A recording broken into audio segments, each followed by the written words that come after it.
할렐루야. 오늘도 하나님께서 이 말씀을 통해 우리에게 은혜 주시기를 원합니다. 한 부부가 있습니다. 서로를 깊이 사랑하여 결혼한 이들에게 결혼 생활은 당연히 큰 기쁨이자 즐거움이었겠죠. 그런데 이 아내를 더욱 행복하게 해주고 싶었던 이 남편은 사랑하는 마음으로 종종 아내를 위해 꽃을 사다 주기도 하고요. 퇴근 후에 아내를 위해 요리를 하기도 하는 등 작지만 진심 어린 노력들을 아내를 위해 행하기 시작합니다. 그리고 처음에 이 모든 헌신들을 받은 아내는 남편의 이런 모습에 감사하고 또 더 사랑하는 마음으로 남편을 섬겼습니다. 하지만 시간이 흐르면서 이 감사는 점점 희미해져 가고 조금씩 남편의 헌신을 당연하게 여기기 시작하죠. 오히려 남편이 선물을 사다 주지 않는다거나 피곤하다며 집에 와서 그냥 잠이 들 때면 섭섭해하며 괜시리 남편에게 화를 내기도 했습니다. 그런 시간들이 길어지자 결국 이 남편은 더 이상 감사할 줄 모르고 더 많은 것들을 요구하는 아내의 모습에 지쳐갔고 아내를 위해 하던 모든 헌신들을 하나둘 내려놓기 시작합니다. 누가 잘못하고 있는 것일까요? 끝까지 더 좋은 것을 해주지 않은 남편이 잘못일까요? 아니면 받고 있던 사랑에 감사하지 못하고 더 많은 것들을 계속해서 요구하기만 했던 아내가 문제일까요? 하나님과 우리의 관계가 이와 비슷합니다. 하나님께서는 우리에게 많은 것들을 선물로 주셨죠. 하나님께서는 우리를 사랑하는 마음으로, 그저 우리를 사랑하는 마음으로 우리가 기뻐할 만한 것들을 아주 당연하다는 듯이 우리에게 주셨습니다. 우리가 가진 건강, 우리가 가진 재물, 지혜, 우리가 만족하고 기뻐할 만한 모든 환경들은 내가 무언가를 하나님 앞에서 잘했기 때문에 내가 얻은 것이 아니라 하나님께 거저 받은, 아무 대가 없이 받은 은혜라는 겁니다. 그래서 우리는 처음 하나님의 이 은혜를 깨달았을 때, 그렇게 경험했을 때 눈물로 하나님께 감사 기도를 올립니다. 그런데 시간이 지나면서 이미 받아 누리고 있는 것들에 점점 무감각해지기 시작한다는 것이죠. 더 이상 감사하지 않고 내가 받은 것보다는 아직 받지 못한 것, 내가 갖고 싶은 것들에만 집중하며 하나님께 나아갑니다. 그리고 때로는 그것을 내가 원하는 대로 주지 않는 하나님께 불평합니다. 건강과 재물과 더 나은 상황들을 기대하며 기도하지만 그 기도가 내 원대로 이루어지지 않을 때 우리는 하나님을 나쁜 하나님, 나를 사랑하지 않으시는 하나님, 심지어는 어떤 사람들은 존재하지 않는 하나님, 내가 허상을 믿었다 말하면서 하나님을 떠나버리곤 합니다.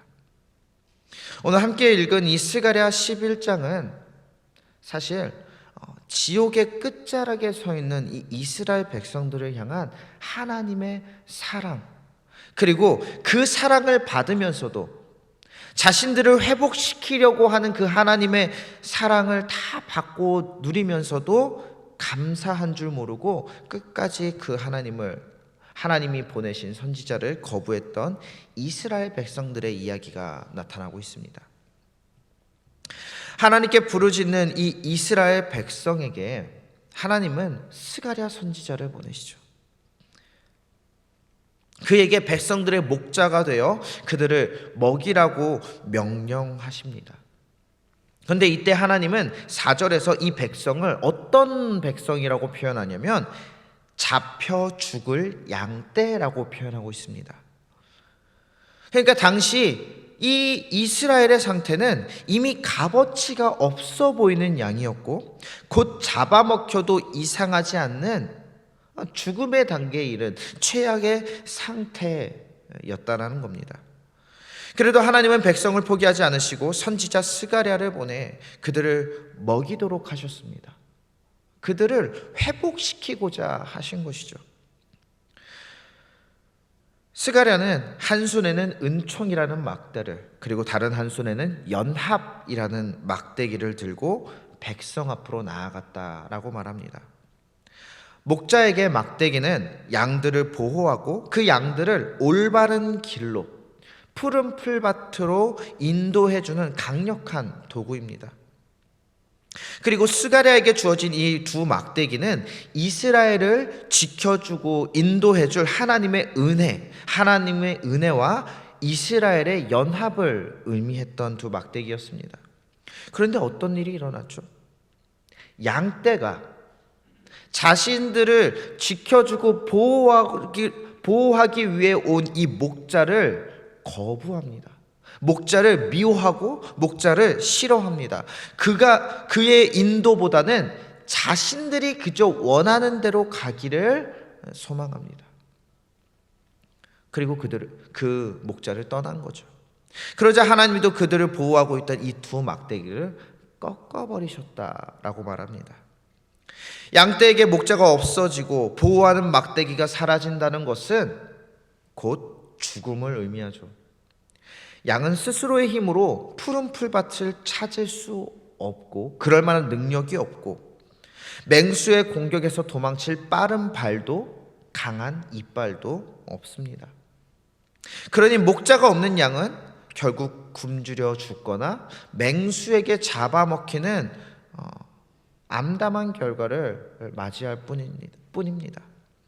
그런데 목자가 없이도 잘 살 수 있을 것이라고 여기며 하나님의 목자를 거부한 이스라엘에게는 이제 참 목자, 진짜 목자 대신에 거짓 목자가 세워집니다.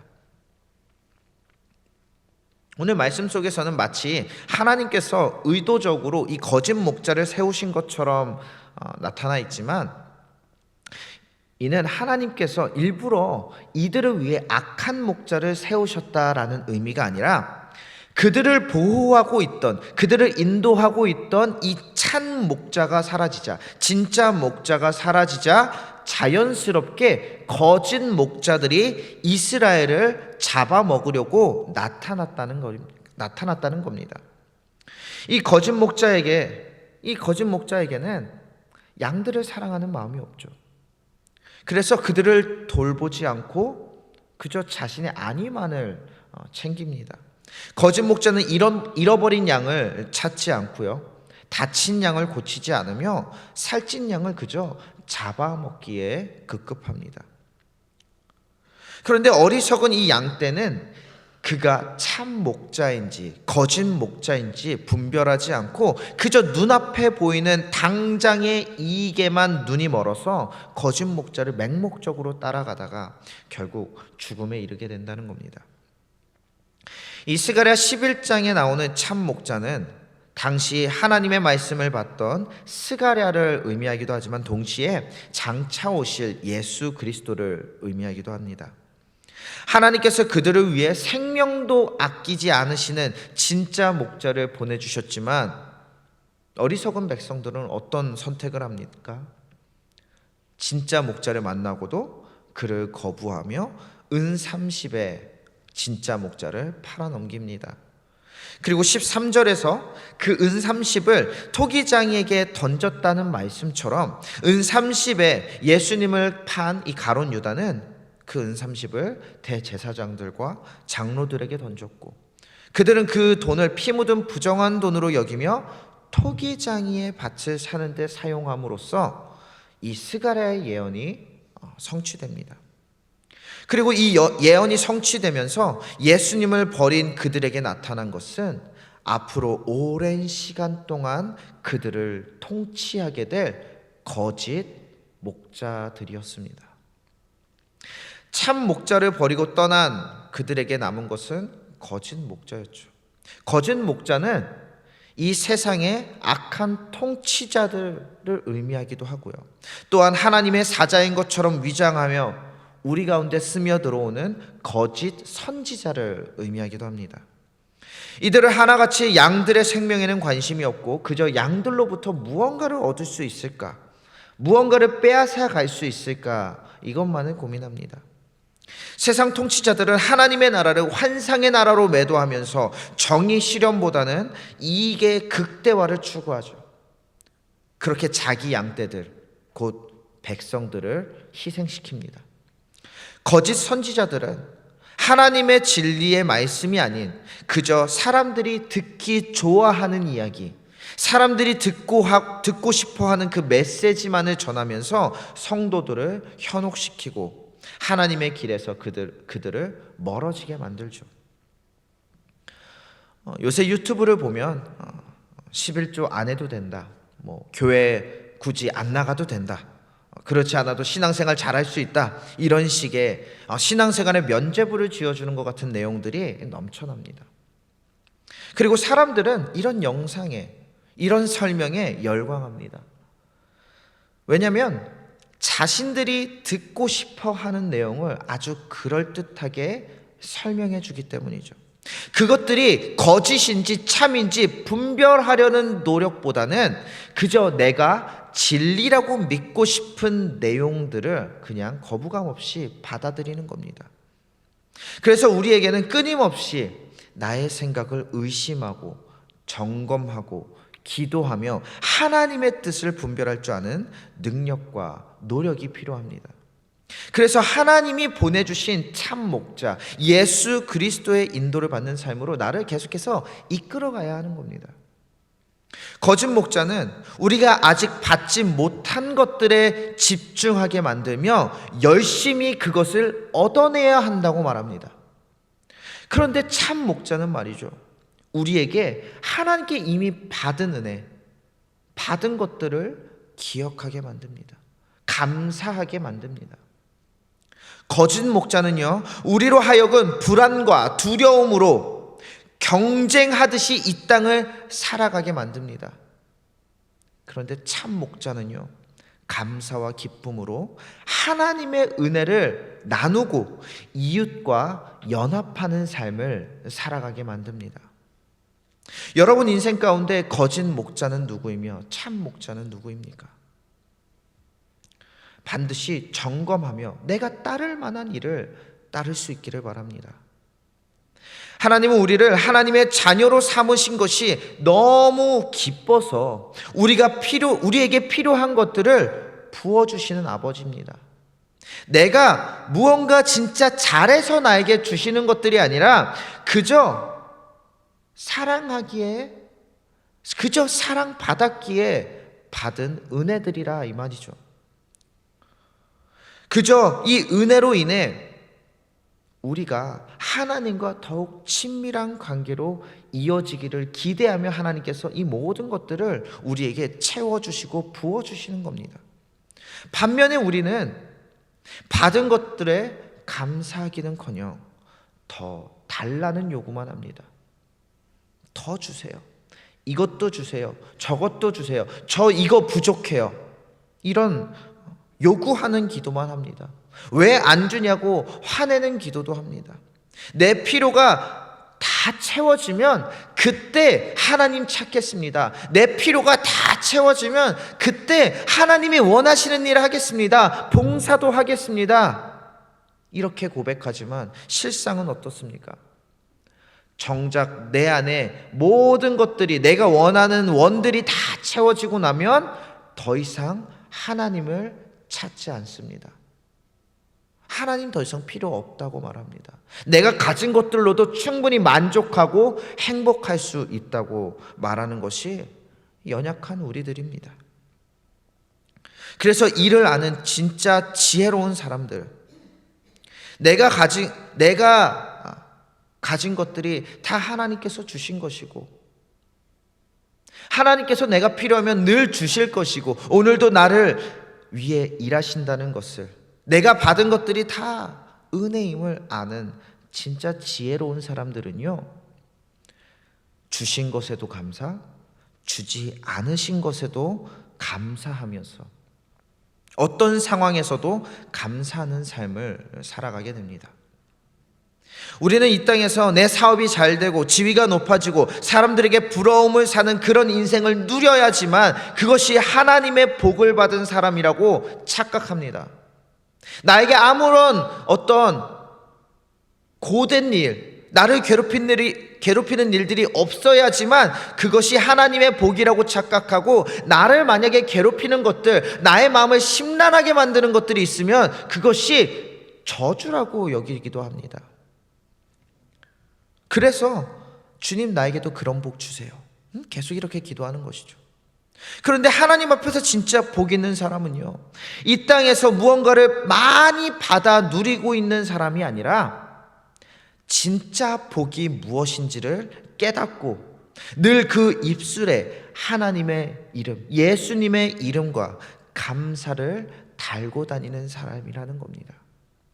늘 자신이 하나님의 인도하심을 따라 살고 있음을 알기에 좌절하지도 낙심하지도 않고 그저 그 순간순간마다 하나님의 뜻을 구하며 천국을 잃어버리지 않는 것이 진짜 복 있는 사람이라는 거죠. 그래서 마태복음 5장에 등장하는 이 팔복은 한결같이 우리에게 세상의 것을 받을 것이라는 이야기를 하지 않고요, 하나님의 나라가 곧 복이다, 이렇게 이야기하는 겁니다. 바라기는 매일의 나의 삶 가운데 하나님이 주신 것들, 하나님이 나에게 주신 것들을 잊지 않고 감사하며 하나님과 함께하는 우리가 되기를 원합니다. 지금 우리를 괴롭히는 어떤 어려움 속에서도 오늘도 하나님께서 나를 위해 일하시는구나, 오늘도 하나님이 나를 버리지 않으시고 나에게 무엇이 더 좋을지 고민하시며 일하고 계시는구나, 이 사실을 믿으며 좌절이 아닌 기쁨과 감사를 고백하는 지혜롭고 복 있는 우리 모두가 되기를 주님의 이름으로 축복합니다. 같이 기도하겠습니다. 오늘도 이 좋은 아침을 말씀과 예배로 시작하게 하신 주님 감사합니다. 주님께 받은 모든 하루하루가 특별하고 받은 건강과 지혜와 환경들이 모두 은혜였음을 고백합니다. 그러나 감사하지 못하고 기뻐하지 못하고 여전히 불평불만으로 살았던 우리의 지난 모습들을 용서하여 주시옵소서. 2000년 전 나를 위해 십자가에 달리신 그 고통을 감내하신 것처럼 오늘도 나를 위해 쉬지 않고 일하시는 주님을 매일 기억하기를 원합니다. 여전히 우리와 함께 하시며 우리의 필요를 채우시는 하나님께 기쁨과 감사로 나아가는 우리 모두가 되게 하여 주시옵소서. 우리를 괴롭히는 세상의 온갖 악한 문제들, 악한 육신의 병마들과 싸울 때에 나의 힘이 아닌 주님의 힘으로 능히 이겨낼 수 있도록 주님 도와주시옵소서. 이런 것들에 넘어지지 않게 하시며 어떤 상황에서도 주님을 찾는 복된 인생 되게 하여 주시옵소서. 오늘도 함께 하시며 우리의 간구를 들으시는 우리 주 예수 그리스도의 이름으로 간절히 기도드리옵나이다. 아멘.